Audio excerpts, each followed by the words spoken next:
Sen tug'ilasan. Tunda sovuq shamol Tikrit qal'asi tosh devorlariga uriladi. Onang seni bag'riga bosadi. Qorong'i xonada issiq mash'ala nuri yuzingni yoritadi. Otangning og'ir qadamlari eshik ortida uzoqlashib ketadi. Surgun azobi boshlanadi. Aravaning tebranishi murg'aq tanangni chayqatadi. Quruq chang tomog'ingni xirra tirnab o'tadi. Onang bo'yningga kumush uzuk osib qo'yadi.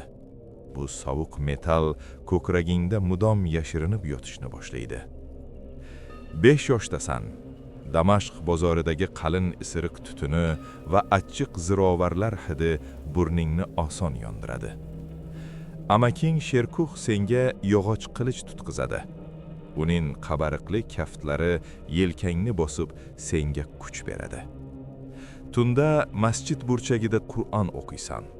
Sarg'aygan qog'oz shitirlashi butun vujudingni g'alati issiq sokinlikka to'ldiradi.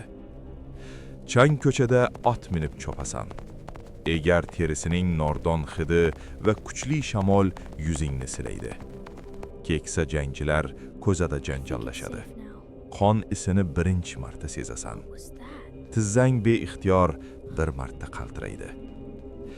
Amaking seni yuqoriga tortib otga mindiradi. Balandlikdan turib butun shaharning changli tomlarini jimgina kuzatasan. 14 yoshdasan. Og'ir temir zirh yelkangni ezadi. Yozgi jazirama quyoshda issiq tering ko'zingga oqadi. Dushman zarbasidan qalqoning yorilib ketadi. Atrofingda bir lahza jimlik, faqat labingdan iliq qon sizadi. Birinchi marta yengilasan. Qum ustida chalqancha yotibsan. Osmondagi qora bulutlar senga ustingdan kulib qaraydi. Qo'mondonlar senga ishonchsizlik bilan boqishadi. Ularning sovuq nazari senga hanjar sanchilgandek chuqur og'riq beradi. Tunda chodirda yolg'iz o'tirasan. Bo'yningdagi kumush uzukni hovuchlaysan. Sovuq metal achishtirib senga umid beradi. Quddusning salibchilar qo'lida ekanligini eshitasan. Yuraging tubida ilk marta kuchli isyon olovi yonib ketadi. Tarqoq islom olamini yagona bayroq ostiga yig'ish g'oyasi miyangni egallaydi. Tunda uxlash mutlaqo imkonsizlashadi. Bu ulkan rejangni do'stlaringga aytasan. Ular faqat masxara qilib kulishadi. Sen tishingni g'ijirlatib jimsan. Maqsad yo'lida Damashq ko'chalarida tonggacha sayr qilasan. Tongga nam tuproq hidi senga yo'l ko'rsatadi. Bahor qishga almashadi. Yuzingda chuqur ajinlar paydo bo'ladi. Ko'zlaring atrofida cho'l quyoshidan chiziqlar tortiladi. Misr cho'llari bo'ylab qo'shin tortasan. Issiq qum barmoqlaringni yondiradi. Suvsizlik tomog'ingni yirtib azob beradi. Amakin Sherkuh doim yoningda ot choptiradi. Uning ishonchli sokin ovozi eng og'ir damlarda qutqaradi. Kechalari gulxan atrofida xaritalar chizasan. Pergament qog'ozining g'adir-budur yuzasi qalaming ostida xirrillagan ovoz chiqaradi. Isyonchi amirlar chodiringga bostirib kirishadi. Qilichingni qinidan sug'urasan. Povlatning sovuq jarangi tunni yirtib yuboradi. Fitnani fosh qilasan. Dushmanlaring tizzalaydi. Ammo ko'zingdagi xotirjamlik o'rnini endi abadiy sovuq hushyorlik egallaydi. Misr osmoni qorong'ulashadi. Tunda Nil daryosining sokin oqimi nam qamishlarni jimgina chayqatib oqib o'tadi. Kutilmaganda amaking Sherkuh og'ir kasallikka chalinadi. Uning baquvvat qalin qo'llari endi zaif titrab turardi. U so'nggi bor senga qarab jilmaydi. Ko'kragi ko'tarilishdan to'xtaydi. Chodirga o'lik jimlik og'ir cho'kadi. Misr vazirligi to'liq sening yelkangga tushadi. Oltin taxtning sovuqligi butun vujudingni mudom muzlatib qo'yadi. Odamlar senga bosh egadi. lekin hech kim ko'zlaringdagi tuganmas yolg'izlik tumanini aslo payqay olmaydi. Nuriddin Zangi vafot etgani haqida xabar keladi. Maktubni ushlagan barmoqlaring xavotir bilan titrab ketadi. Butun Shom va Misrni birlashtirish yo'li ochiladi. Bu sening yoshlikdagi eng muhim umidli orzuing edi. Ot tuyoqlari ostida Damashq yo'llari titraydi. Xalq seni ko'chalarda xurmo barglari bilan kutib oladi. Saroyga kirasan. Baland tosh marmar ustunlar orasidan o'tayotganda qadamlaringning aks sadosi quloqlaringga gumburlab urilib keladi. Endi sening qo'lingda ulkan armiya bor. Lekin ufuq ortida nasroniylarning og'ir temir lashkari kutardi. Xittin cho'li. Dushman armiyasi bilan yuzlashasan. Havodagi quyuq chang va ot terisining hidi nafasni bo'g'adi. Suv quduqlarini dushmandan uzoqda qoldirasan. Jazirama jasir quyosh ularning og'ir temir zirhlarini shafqatsiz qizdirib yondiradi.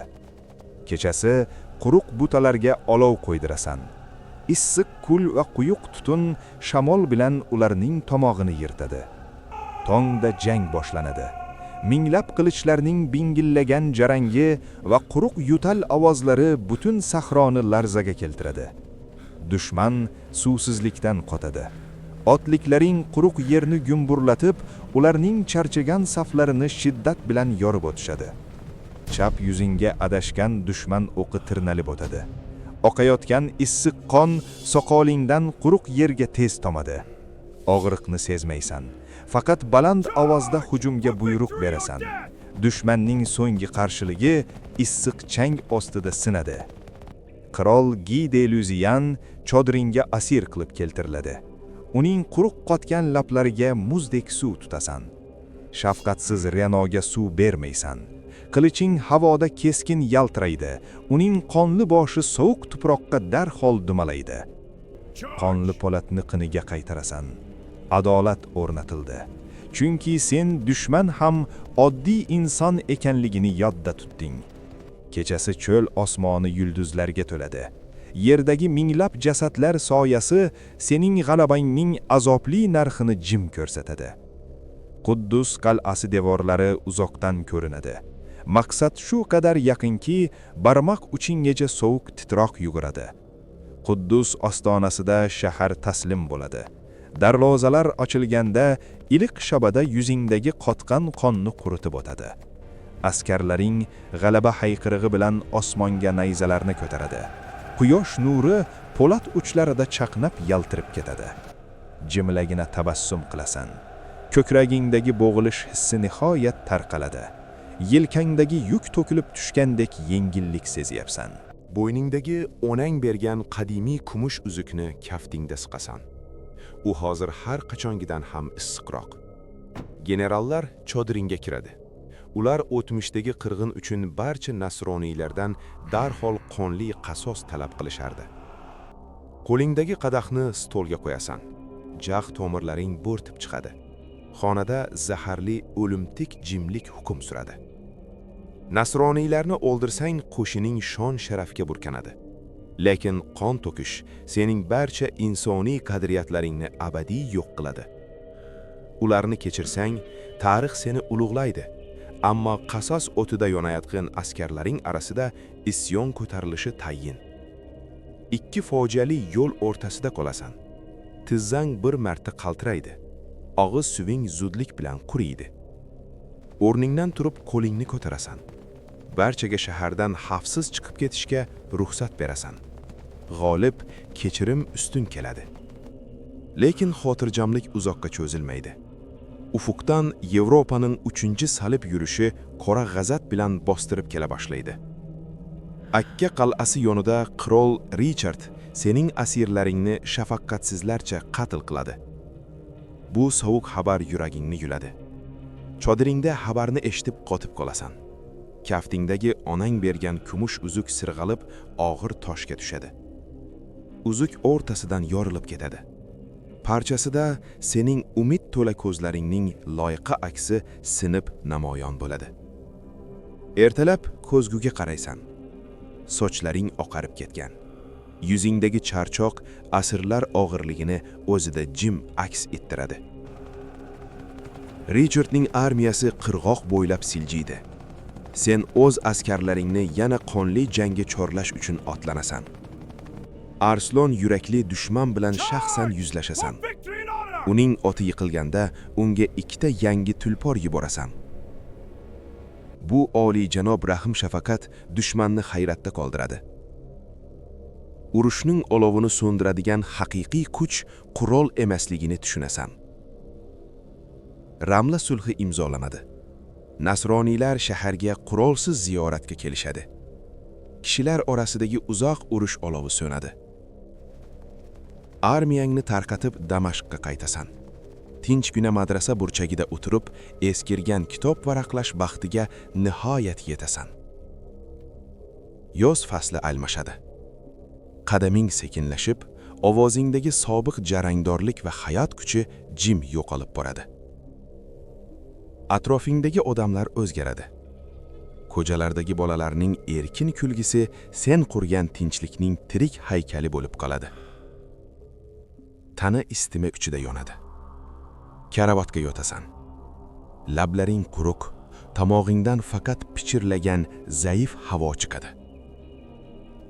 Vaziring chodirga yig'lab kiradi. Sening ulkan saltanating xazinasini ochganlarini aytadi. Nafas olishing tobora qiyinlashadi. U senga qarab bosh chayqaydi. Xazinada sening kafaningni sotib olishga yetadigan bitta tanga qolmagan edi. Barcha boylikni kambag'allarga tarqatib yuborganingni eslaysan. Yuzingga xotirjamlik va azaliy tinchlik tabassumi asta yoyiladi. Ko'zing yarmigacha yopiladi. Shaftga qaraysan. Yoshlikdagi Damashq bozori hidi so'nggi bor xasta dimog'ingga uriladi. Ko'kraging ko'tarilishdan to'xtaydi. Xazinang bo'sh edi. Ammo sening isming tarixda mangu abadiy boylikka aylanib ulgurgandi.